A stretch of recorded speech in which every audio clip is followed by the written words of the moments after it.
Other than that, yeah, right. Other than that, you may ask any question you so desire concerning this subject matter, and my knowledge, such as it is, of the universal equation. I have a question. Many people have asked me, why did they choose this particular man? And also I want to know, their extraterrestrial contact of the fourth order is very rare, it seems. Can you say something about what's the difference between you and other people that may have had it? I have never seen anything as extensive as you have presented. I believe that literally tens of thousands of people have been contacted at one time or the other, and what have you.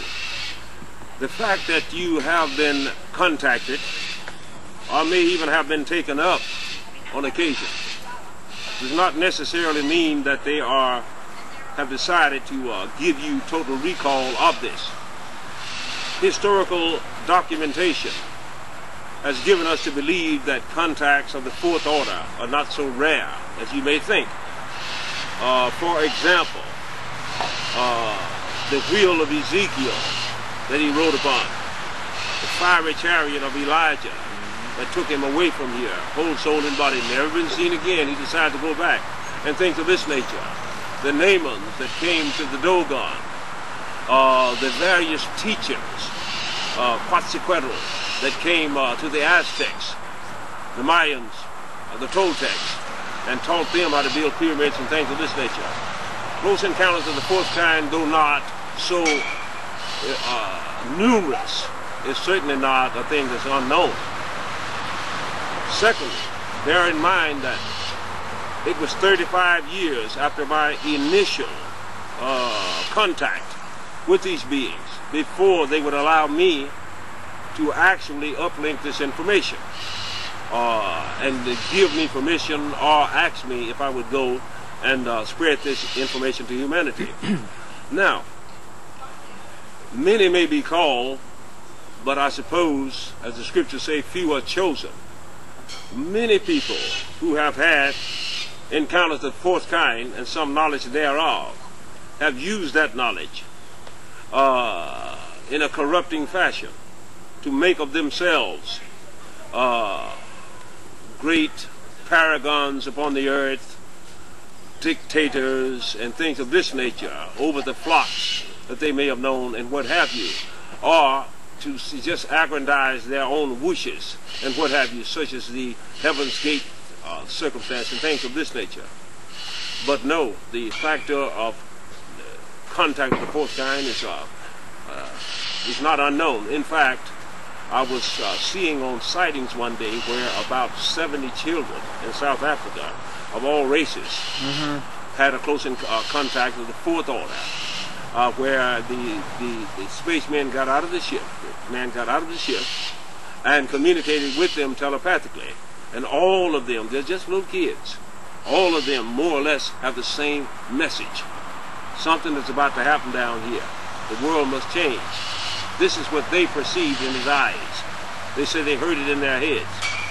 So it is not so rare as you may think. Now, why they chose me, certainly I'm no paragon of virtue.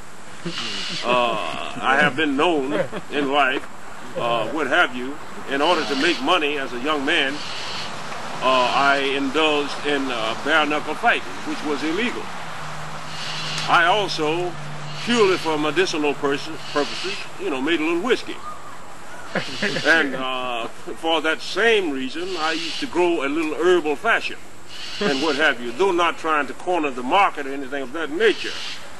If the cotton crop failed, I knew that I had a backup that would give me the munchies. You understand? So I cannot claim any association with divinity, nor even pinpoint religious zeal. All I know is the information that they've given me, and I've tried to exemplify it and reiterate it to the best of my abilities. And thus far, they have not taken away some of the tangible talents that they have endowed me with or helped me to uplink to the best of my ability. I hope that answers somewhat the question. And we are just a bunch of dummies. Black folks didn't build the pyramids, ziggurats. Are we the stones? We can't take credit for none of this? Am I saying that people of African ancestry did not build the pyramids, or that we're just a bunch of dummies, or what have you? If you were listening to my lecture, you will recall that I said this fabled continent was located north of Libya, which is in northern Africa. The pyramids are located in Africa. The first great homogeneous societies, animal husbandry, medicine, astronomy, comes out of Africa. I hope that should answer your question. Do you understand? Now this knowledge has been spread out upon all the earth to various millions. You must not begrudge any entity that is able to take the great knowledge that has been endowed upon them to expand upon it or anything of that nature. Yeah. No, brother. Certainly it all began in the Afrikaners. Do you understand? It all began. But this takes nothing away from anyone. You see? I'm fascinated with the Sedley, the Dogon people, the 29 years, all been sacrificed. That's amazing. You know, that revives the sensibility that the African people really have something going on. And then the story about the planet that the Dogon people were supposed to come. Sirius. The dark star. Yeah. They knew that it evolved around its sun in an elliptical fashion. That is a stretched out pattern. It comes back in things of this nature. This is because, as I have said, these people were taught these various things, not initially having the implements to see these things. They were taught these things, but then they were not the only ones that were taught.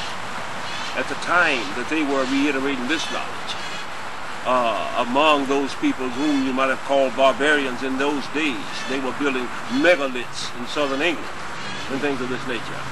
So we are all a part of this great universal equation, equally so. You understand? So the oldest origins of this knowledge may have originated in Africa, but it circumnavigated the globe. And it is free unto all of humanity, regardless of race, creed, or color. And that's best I can do. And see, you all were so busy listening, you wasn't thinking of no questions, were you? I have a question. Okay, darling.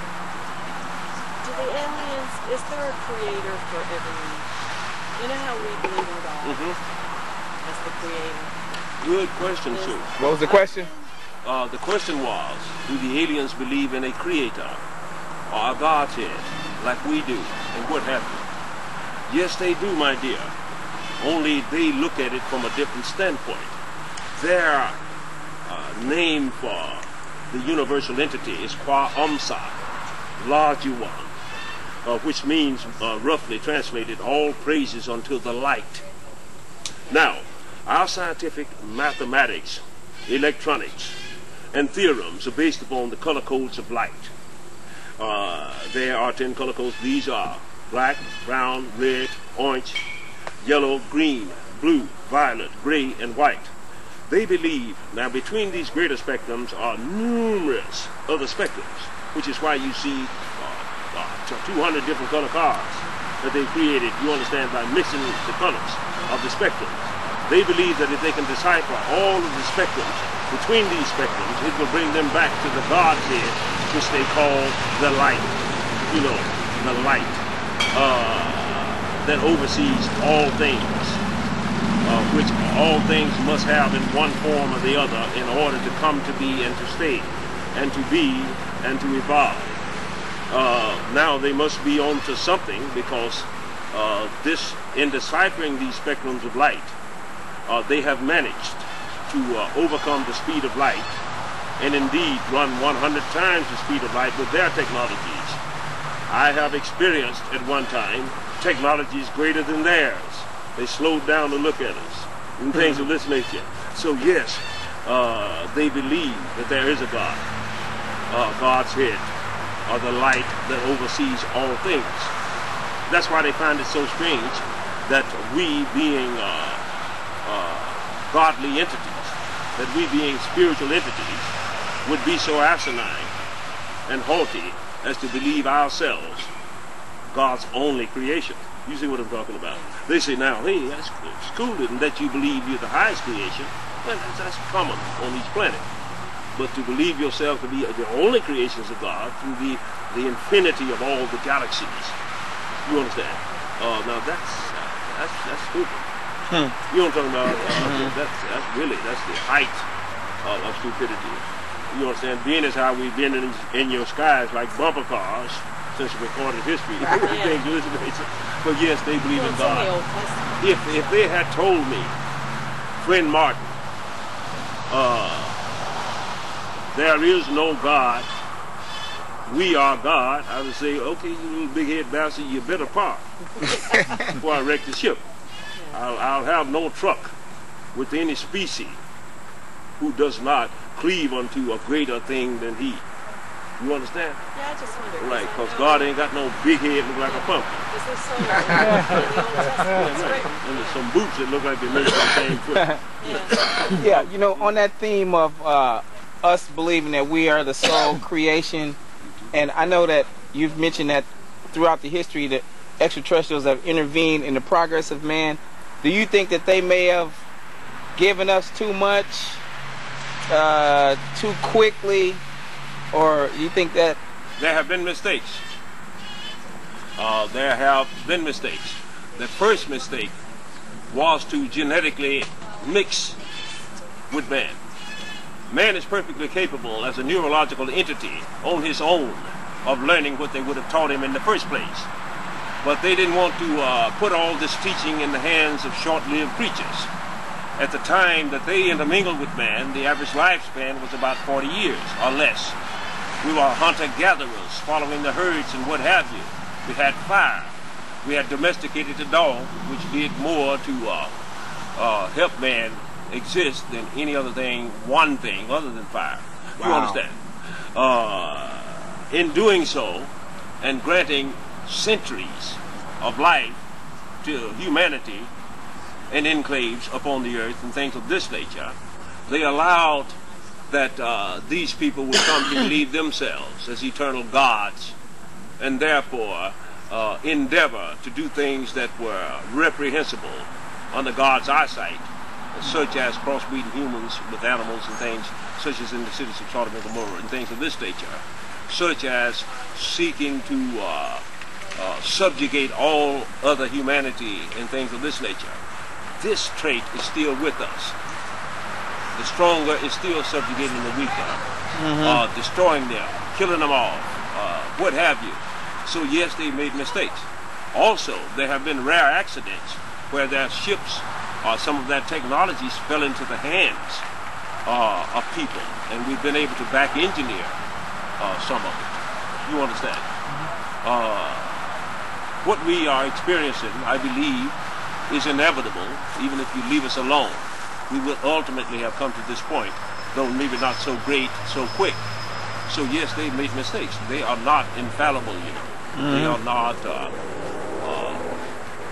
totally divine or anything of that nature. Yeah, flesh and blood, skin and bone. They make mistakes. Oh wait, Ed, you had a question. Yeah, about Area 51. It was asking me, is there any truth to Area 51? I immediately answered him, yes, Ed. This is the back ops place in this country where we seek to back engineer this technology that we've gleaned from Roswell and some other incidents upon the earth. For instance, things like the stealth bomber, some microelectronics, microchips, and things of this nature,